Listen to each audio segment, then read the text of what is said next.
আসসালামু আলাইকুম সুপ্রিয় দেশবাসী, একটা বাস্তব অভিজ্ঞতা নিয়ে একটু আলোচনা করতে চাই আপনাদের সাথে। সময় হলে একটু দেখেন, সময় পেলে শুনেন। আমার আইডি ভাইরাল করার জন্য না, বা আমি এটাতে ইনকাম করবো এই জন্য, কোনো লোভের জন্য না। বর্তমান বাংলাদেশের পরিস্থিতি নিয়ে একটা বাস্তব অভিজ্ঞতা নিয়ে আপনার সাথে আলোচনা করতে আসছি। গত 4 জানুয়ারি 2026 তারিখে আমাকে ই-কমার্স বিডি একটা পেজ থেকে হঠাৎ করে একটা মেসেজ আসে, সে আমাকে 4 লাখ টাকা ঋণ দিবি। তো অনেস্টলি বলতেছি যে আমি যেহেতু একজন ছোটো ব্যবসায়ী, আমি সবাই চাই যে তার ব্যবসাটা একটু বড় করুক। তো যেহেতু আমার টাকা প্রয়োজন, আমিও তার কথাই, তার ফাঁদে পা দিই। আমি সম্মতি জানাই যে ঠিক আছে, তারা দরকার আমারও যদি টাকা দরকার, দেন, প্রয়োজন আছে আমার টাকা। তো সে আমার একটা লিঙ্ক দেয়, একটা লিঙ্কের মধ্যে আমি ঢুকি। তারপরে একজন আরিফ হোসেন নামের একটা আইডি, যে জানি না সেটা আসল না নকল, কারণ এদের সবই নকল। আরিফ হোসেন, তার সাথে আমার যোগাযোগ হয়। সে আমার সাথে ভয়েসে কথা বলে, মেসেজে কল দেয়, আর হলো ভয়েসে কথা বলে। আর আমার নাম্বার নেই, আমার নাম্বারে সে ফোন দেয় না। তো কথা বলতে বলতে এমন মধুর কথা, আমি জানি না যে আসলে আমি জাদু বিশ্বাস করি, জাদু আছে, কিন্তু আসলে এরকম ভাবে প্রভাব ফেলে সেটা আমি জানি না। তো আমি ওদের কথায় এতটাই মগ্ন হয়েছি যে আমি কিন্তু ভালো মন্দটাও বুঝতে পারতেছি না নিজের। সে আমার বলতেছে এটা করো, আমি এটা করতেছি। সে আমার বলতেছে ওটা করো, আমি ওটা করতেছি। কিন্তু সেটা আল্লাহর একটা রহমত। সে আমার ভোটার আইডি কার্ড চাই, আমি তার ভোটার আইডি কার্ড দেই। সে আমার কাছে বা আমার ছবি চাই, নগদ তোলা ছবি, যেটা দরকার সেটা আমি দেই। তারপরে সে আমার সিগনেচার চাই, আমি সিগনেচার দেই। তারপরে সে আমার ব্যাংক অ্যাকাউন্ট চাই। তো আল্লাহর রহমত যে আমার ব্যাংক অ্যাকাউন্টটা বন্ধ হয়ে আছে, অনেকদিন যাবত আমি এটা লেনদেন করি না, সেটা বন্ধ হয়ে আছে। তো আমি বলি যে আমার তো ব্যাংক অ্যাকাউন্ট নাই, আমার আম্মার আছে। তো সে বলতেছে ঠিক আছে, তোমার আপনার আম্মারটাই আমাকে লাগবে, দেওয়া লাগবে। আমি বললাম যে আমি তো এখন দোকানে, তাহলে এখন আমি কীভাবে দিব? তো সে আমার একরকম জোর করতেছে যে এই বেটা এখনই দেওয়া লাগবে, এরকমই ইয়ে করতেছে। তো আমি তখন তাৎক্ষণিক গিয়ে আমার জন্য কি একটা হইলো, আমি ফোনটা কাটিয়ে দিই। ফোনটা কাটিয়ে দেওয়ার পরে কিছুক্ষণ পর আবার আমি একটু চিন্তা করতে থাকি যে কি এগুলো কি করতেছে আমার সাথে। তারপর সে আবার আমার ফোন দিয়ে বলতেছে স্যার, আপনাকে ব্যাংক অ্যাকাউন্টটা পাঠাইলে আমি এই কাজটা সম্পূর্ণ করব। তখন আমি বলি যে দরকার নাই, আমার এই লোনটা আমার প্রয়োজন নাই, আপনারা অন্য কাউকে দেন, আমার টাকা প্রয়োজন নেই, আমার যা আছে তা দিয়ে আমি চলবো। ফাইজলামি পাইছ? এটা একটা বিদেশি ব্যাংক, এটা বিশ্ব ব্যাংক থেকে আমাকে লোন দিতেছে। চিন্তা করছেন, যেখানে বিশ্ব ব্যাংক থেকে লোন সরকার আনে, আবার বড় বড় ব্যবসায়িক যারা আছে, আমার মতো এরকম শুরু খাটো ব্যবসায়ী কিনা কাজ না এটা। তো আমার কথা হচ্ছে যে আমি বুঝতে পারছি, আল্লাহ বুঝাই দিছে যে এটা প্রতারক চক্র। তো বোঝার পরে আমি যখন তারা না করি, তো সে আমার সাথে ফাপড় দেয়, আমার গালি দেয়, বিভিন্ন ধরনের আজে বাজে কথা বলে। আমি এগুলো কান দিইনি, আমি কিছু প্রতিবাদও করি নাই, আবার আমি তার সাথে কণ্ঠও মিলাই নি, তার বকার সাথে আমিও বকা দিইনি। আমি চুপচাপ আগে শুনতেছি যে আমি হ্যাং হয়ে গেছি। সে আমাকে 4 লাখ টাকা ঋণ বলে অলরেডি দিয়ে ফেলছি, এরকম ভাবে বলতেছে যে 4 লাখ টাকা ঋণ আমি আপনার নামে দিয়ে দিছি, তো আপনি কিস্তিটা সময় মতো পরিশোধ করেন। তো একটা ভয়ের বিষয় আছে না এখন, কি জানি দেশের যে অবস্থা, দেশে কোনো সরকার নাই, আর যেটা আছে এটা সরকারের সরকার নাই কি, এটা আপনারাও জানেন, আমিও জানি, আপনারাও জানেন। তো পরে আমি ভয় পাই পরে আমি ফোন অফ করি। আমি চিন্তা করতে থাকি কি করা যায়। পরে আবার আমি ফোন চালু করে দিয়ে ওই আরো 10টা-12টা ফোন দিয়ে রাখছে। তো আমি আর ফোন রিসিভ করি না। তো ওই পরে আমি আমার একটা পরিচিত ভাই আছে, সে তারে ফোন দিই যে ভাই তুমি কই আছো, একটু এদিকে আসো আমার দোকানে। তো সে আসলো, সে মামাতো ভাই, সে আসলো। আসার পরে আমি তারে বিস্তারিত ভাইকে বলি যে ভাই আমি তো এরকম করে ফেলছি, এখন কি করা যায়। আর ভাই বললো যে ঘাবড়ানোর কিছু নাই, এটা তেমন কিছু নাই, সে নিজেই ফ্রড, সে তোমার ব্যাপারে মামলাও করতে পারবো না, আবার এইখানে এসে তোমার কোনো ধরনের হুমকি কেউ করতে পারবে না, কারণ আমরা তো আসি। আসলে সে আমার সাহস দিল, আমি একটু সাহস পাইলাম। আর তারপরে আমার মন শান্ত হইতেছিল না। আমি ভাবতেছি যে হয়তো আমার এই 4 লাখ টাকার ইস্যু যেটা আছে, এইটাতে হয়তো কিছু করতো না, কিন্তু আমি যে ওরা সিগনেচার করে দিছি, আবার আমার ভোটার আইডি কার্ড জমা দিছি, তো ছবি তুলে দিছি, তো এটা নিয়ে আমি একটু প্যারাই আসছিলাম যে কি করা যায়। পরে আমি সন্ধ্যা 7টার দিকে, দুপুর 2টার দিকে এই ঘটনা ঘটতেছে, আর 2টা থেকে সন্ধ্যা 7টা পর্যন্ত আমার খুব কষ্টের সময়টা গেছে। তো মাঝখানে ভাই একটু সাহস দিয়েছিল, সাহস পাইছিলাম, পরে আবার এই চিন্তাটা আসলো।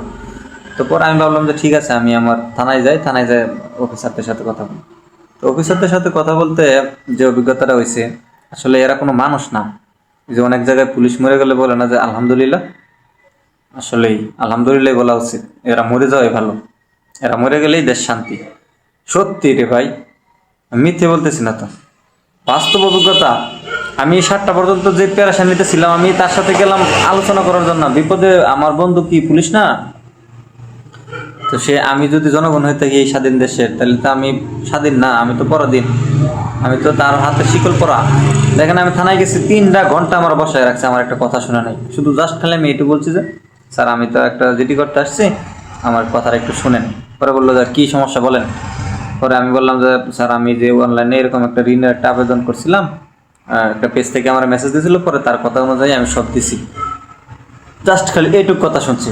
3 ঘন্টার সময় আমার ওইখানে বসায় রাখছে, একটা কথা বলে নাই, কথা বলার সুযোগ দেয় নাই। আরও আমাকে তেজ দেখাইছে ডিউটি অফিসার, তেজ দেখাইছে যে আপনারা বেশি বুঝেন, হুমকি দমকি দেয়, এরকম করতেছে, কোন পর্যন্ত পড়ালেখা করছেন এন তেন এইগুলো বলতেছে।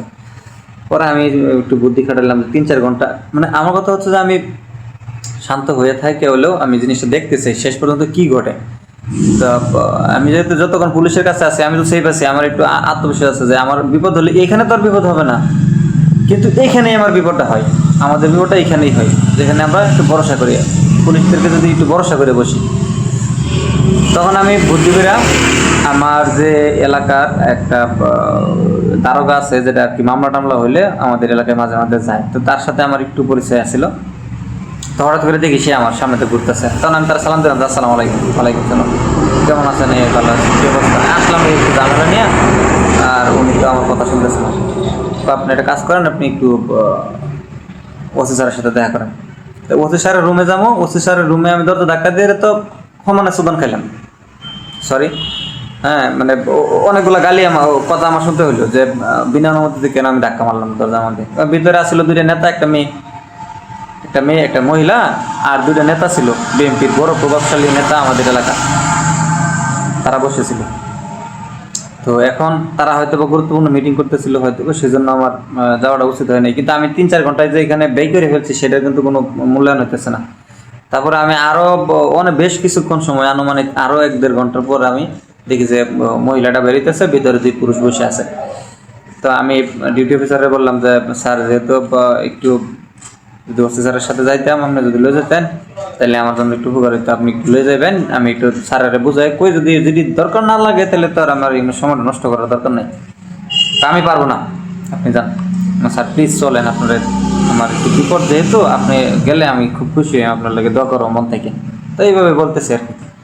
তো দেখেন তার পরিপক্ষে সে রাজি হয় না, লাস্ট পর্যায়ে এক পর্যায়ে বললো যে এইগুলো স্যারের কাছে লয়ে গেলে স্যারে আরো আমার আরো ইয়া করবো, মানে তার স্যারে তারে ধমক দিব আর কি, এরকম পানিশমেন্ট হইতে পারে, এরকম হয়তো। তো একজন ওসি কি এরকম, তার কাছে আমি একজন যাইতে পারবো না, আমার বিপদ হইতেই পারে, আমার বিপদ হওয়ার জন্য তো তারে রাখা হয়েছে, তাই না? আমাকে প্রোটেকশন দেওয়ার জন্য তো তারে রাখা। এখন আমি তো আর ওইটা তারা যাই বলতে পারিনি।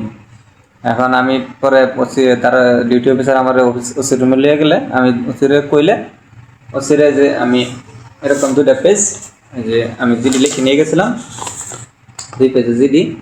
তো এই জিডিগুলো ওসিরে দেখাইলে, ওসি আমার এই যে দেখেন এখানে না দেখা যায় কিনা, দেখেন কাটা আছে, ক্রস চিহ্ন দেওয়া আছে, মানে সে এরকমভাবে বসেছিল। আর কলম একজনের কাছ থেকে নিয়ে আগে প্রথমে যেভাবে কাটিং, হ্যাঁ, যে লিখছিলাম আমি যে ফুলপুর থানার ওসি ইনচার্জ, এগুলো লিখছে যে এগুলো থেকে কাটছে, মানে যেভাবে জিডি লেখে আর কীভাবে এটা কাটছে, কাটিয়ারে বলতেছে। আমি বললাম যে স্যার, তাহলে আমি এখন কী করতে পারি? সে আমাকে ইংলিশে বলে nothing to do for you. তা আমার জন্য তার কিছু করার নাই আর কি। তখন আমি বললাম স্যার, তাহলে আমরা বিপদে পড়লে, যেহেতু আমি এখন, পরে আমি একটু কঠোর হয়ে যাই, কথা বলছেন। এখন তখন আমি হয়তো ডিউটি অফিসারের সামনে আসছিলাম, কিছু বলিনি।